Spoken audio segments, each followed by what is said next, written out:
لوگ میرے ساتھ کھڑا ہونے کو تیار ہے تو وہ جھوٹ ہے یا سچ ہے، پر میں چلوں گا۔ جب امام علی مقام نے اصرار فرمایا تو جو آپ کے قریبی صحابہ کرام کی اولادیں تھی ساری، یہ بھی اب بیماری ہے، کچھ لوگ کہتے ہیں جی صحابہ نہیں ساتھ چلے، تو میں کہتا ہوں اہل بیت نبوت کے تو کل افراد 21 تھے، تو 72 میں باقی اولادیں کس کی تھی؟ وہ ساری صحابہ کی اولادیں تھیں، وہ سارے۔ پتہ نہیں کیوں اس طرح کا فلسفہ بیان کیا جاتا ہے جس میں حالات خراب ہو۔ حضرت سیدنا امام علی مقام کو جب بہت زیادہ کہا گیا نا، تو امام حسین رضی اللہ تعالیٰ انہوں نے فرمایا چلو میں ایک کام کرتا ہوں، مسلم بن عقیل کو بھیجتا ہوں۔ حضرت علی کے بھتیجے ہیں، امام حسین رضی اللہ تعالیٰ عنہ کے چچا کے بیٹے ہیں، حضرت عقیل کے صاحبزادے مسلم بن عقیل، بڑے سمجھدار آدمی تھے، معاملہ فہم تھے، بڑے جری تھے، اتنا زبردست مشورہ کم لوگ دیتے ہیں جتنا حضرت مسلم بن عقیل دیتے تھے۔ ان کو بھیجا گیا کوفے۔ اب اس میں بڑی تفصیل ہے، وہ اپنے 2 بچے بھی لے گئے۔ جب وہ کوفے پہنچے نا تو کوفے پر جناب نعمان بن بشیر کی حکومت تھی، آپ گورنر تھے اور اہل بیت سے بڑی عقیدت رکھنے والے، نرم رویہ۔ عبید اللہ ابن زیاد کوفے کا گورنر نہیں تھا، یہ کسی اور علاقے کا تھا۔ جب آپ وہاں پہنچے تو نعمان بن بشیر نے دیکھا کہ حضرت مسلم بن عقیل آئے ہیں، تو لوگ دوڑے ان کی بیعت کرنے، بھاگے۔ اتنے لوگ جمع ہوئے کہ ایک دن میں 17,000 آدمی نے بیعت کر لی۔ کتنے بندے جی؟ 17,000 آدمی ایک دن آیا۔ اب وہ جو امام مسلم بن عقیل کے وہاں نعرے لگانے والے تھے، کہنے لگے حضور یہ پہلے دن کی کارکردگی ہے، 2-4 دن میں دیکھیے کیا ہوتا ہے۔ 2-4 دن میں کیا ہوا؟ 40,000 آدمی نے بیعت کر لی۔ اب وہ 40,000 بندہ تیار ہو گیا۔ ادھر سے جو یزید کے وفادار تھے انہوں نے خط لکھا یزید کو کہ تو نے بڑا نرم آدمی گورنر بنایا ہے اور 40,000 بندہ چلا گیا حسین کی طرف، اگر ایک آدھ دن مسلم بن عقیل اور رہے تو جو تمہارا گورنر بیٹھے ہیں نا جناب نعمان بن بشیر، ان کو گورنر ہاؤس سے نکال کے مسلم بن عقیل قبضہ کر لیں گے، تو چپ کر کے بیٹھا ہے۔ یزید بڑا تیز تھا، اس نے ایک آدمی گھوڑے پہ دوڑایا۔ عبید اللہ ابن زیاد ایک اور علاقے کا گورنر تھا، پر بڑا ظالم سا بدماش تھا، بڑا سخت گیر آدمی تھا۔ اس کو کہا کہ تو پہلے ایک صوبے کا گورنر ہے، جا تجھے دوسرا صوبہ بھی دیا۔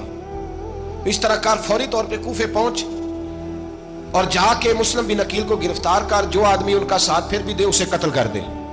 اس نے کیا کیا؟ وہ آدھی رات کو آیا، منہ چھپایا، جبہ پہنا، لوگ سمجھے امام حسین آ گئے۔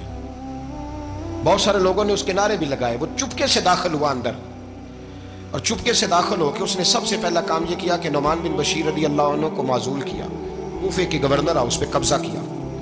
پھر اس نے اسی وقت سوئے ہوئے سرکردہ لوگ، جس طرح ایک گاؤں کا چودھری دوسرے کا محلے میں قبیلوں کے جو لوگ تھے چودھریوں کو بلایا، کچھ کو سزائیں دی، کچھ کو سخت کہا، کچھ کو ان کے عیب گنوائے کہ وہ تمہارا فلانا مسئلہ پھر خراب کر دوں گا، بلیک میل کیا۔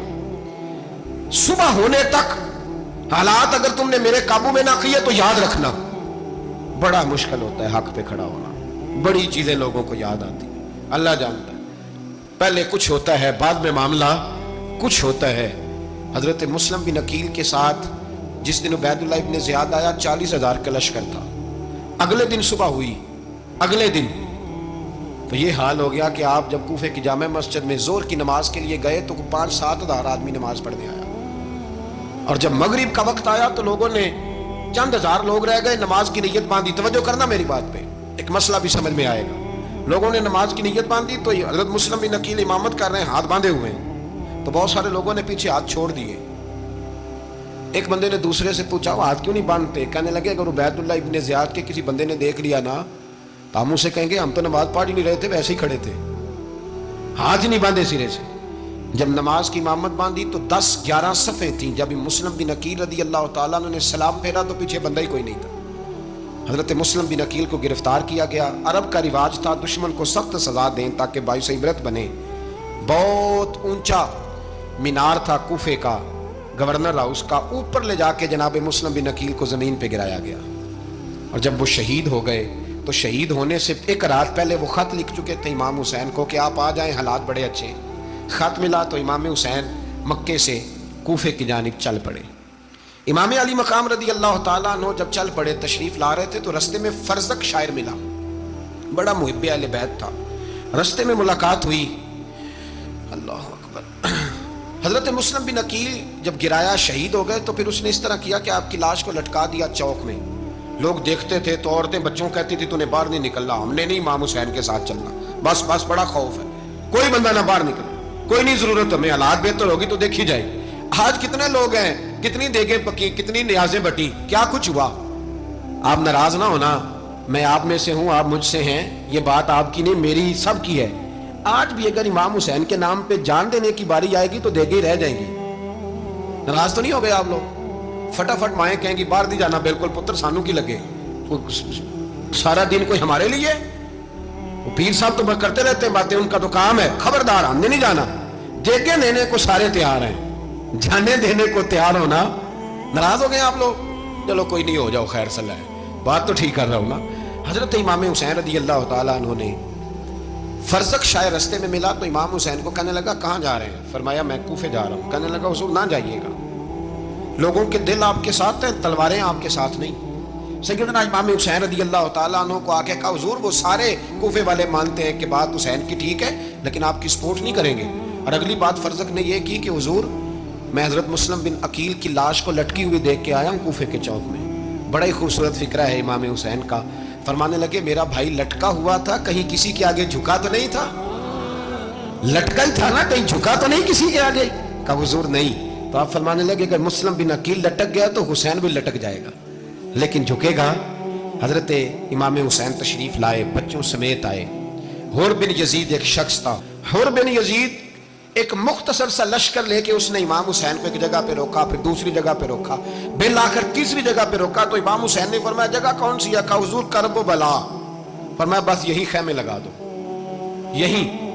حضرت سیدہ زینب نے پوچھا امام حسین سے کہ سارے زمانے نے روکا ہے، ٹھیک ہے آپ حق پہ ہیں، یہ بھی سب نے کہا آپ حق پہ ہیں، پر روکا بھی سب نے، آپ روکے کیوں نہیں؟ تو ابن کثیر اور ابن اسیر لکھتے ہیں امام حسین رو پڑے. کہنے لگے بہن میں رک جاتا پر میں نے رات کو نانا مصطفیٰ کو خواب میں دیکھا ہے. تو حضور نے فرمایا حسین اگر آج یہ رواج پڑ گیا نا یزید جیسے لوگوں کا تو قیامت تک پڑا رہے گا. پھر لوگ کہیں گے کوئی نکلا نہیں تھا تو ہمیں بھی نکلنا. پھر لوگ ظالموں کے سامنے گردنیں جھکانے کے عادی ہو جائیں.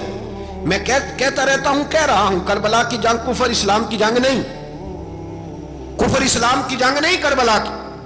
کیونکہ یزید تو بڑا پکا نمازی تھا، خطبہ دیتا تھا. وہ تو جب امام حسین رضی اللہ تعالیٰ عنہ نے کربلا کے میدان میں جمعے کا دن تھا تو یزید کے سامنے کو بات کرنی شروع کی، عمر بن سعد کے سامنے. تو عمر بن سعد کہنے لگا حسین زیادہ باتیں نہ کر، ہمارا جمعہ لیٹ ہو رہا ہے، جنگ کے لیے تیار ہو، فٹافٹ آ. اہل بیت نبوت کو قتل کریں گے اور قتل کے بعد پھر نماز پڑھیں گے اور پھر کہیں گے اللہم صلی علی محمد و علی آل محمد. اسی